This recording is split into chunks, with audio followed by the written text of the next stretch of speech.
Hello. So today we're going to talk a little bit about the coronavirus.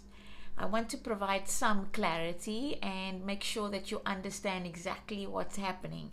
If you have any questions after this video, please, drop me a line in the comments section and I will happily respond to it as best I can. All right, so it's a virus. Antibiotics don't work on viruses because antibiotics are for bacterial infections. We don't have a vaccination for the coronavirus as yet. They are apparently trying to do some research to find one, but at this point, there's no vaccination for the virus. If you are sick, the most common symptoms of viral infections are coughing, fever, and respiratory problems, so difficulty breathing, right? Those are the three major symptoms. So it's a very, very common set of symptoms. So you need to be monitored, or you need to monitor yourself, monitor your temperature to see if there's any escalation in the symptoms. Because of course it's winter, so there are going to be lots of other viral and bacterial infections floating around. All right, so coughing, fever, and difficulty breathing are the major symptoms of this type of virus. It's transferred from person to person, and we suspect mostly that it's by droplets, so coughing and sneezing. So if you are sick, please make sure that you cover your mouth. If you're sneezing, into a Kleenex, or at least blow your nose with a tissue and then throw it away.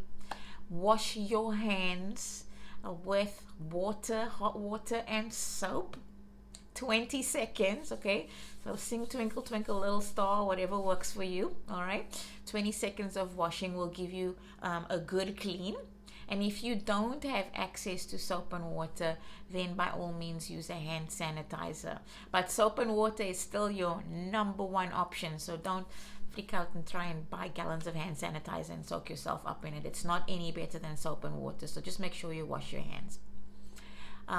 Also, when you're outside, try not to touch your nose, your mouth, or your eyes, all right? Because these are entry points for viral infections. We need to keep our mucous membranes moist, because moist mucous membranes will discourage viruses from adhering.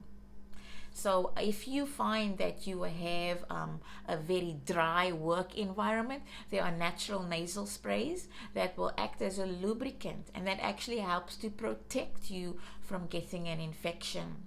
There's a product from the Vogel company, they just brought it out recently, and it's called Dry Nose. So you can actually use that to lubricate your nasal passages, and that will actually provide you with some protection. And in the natural realm, yes, there are some remedies that can help with protecting us from certain viruses. The most heavily researched one is called black elderberry, Sambuca nigra. That's the Latin name for it. And they've actually done research on it.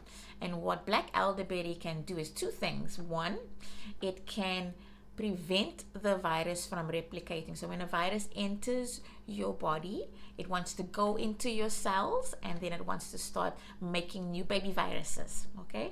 And Sambuca nigra can help to prevent the virus from actually entering into the cell and then replicating. Even if you do already have a viral infection, what Sambuca nigra can also do is it can help your body to fight the infection. So it has immune modulating properties to it. So it helps your body to create cytokines, and cytokines are part of your immune response, and they will actually help your body to produce those fighter cells that are going to help to fight the virus. So yes, we are capable of fighting off infection. Our immune systems are built for that, and sometimes things like the black elderberry can help to kind of amplify that.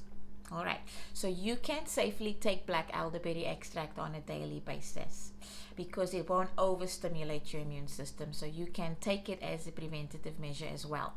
Your other options are medicinal mushrooms.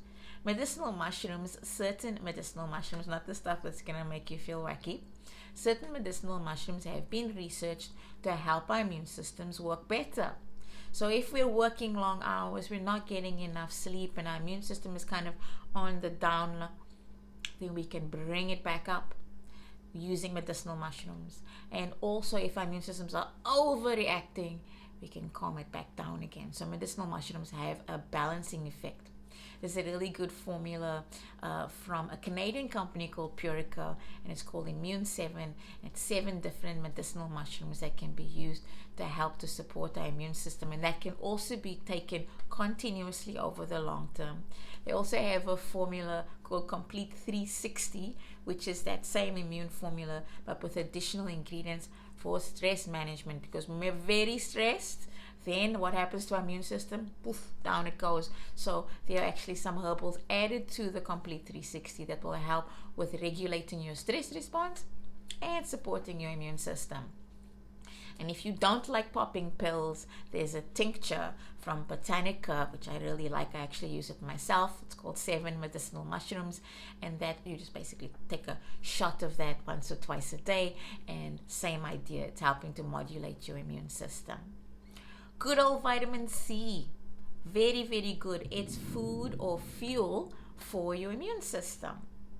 So I usually recommend taking about 1,000 milligrams every 3 or 4 hours when you're sick. And why the time difference? Well, vitamin C has about a 2 or 3 hour limit in your body. Whatever you don't use over that period of time, you eliminate it. All right, so you urinate it out.